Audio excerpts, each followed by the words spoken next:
Hey everybody, it's Phil here and you're watching STV Sydney Trains Vlogs.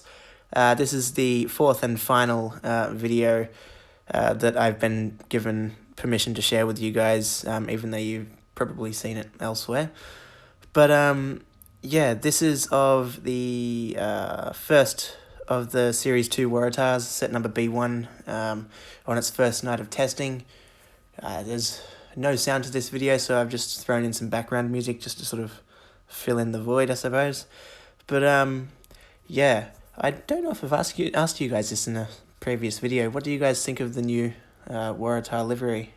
Personally, I don't mind it. It's something different. It doesn't look plain. It's pretty good.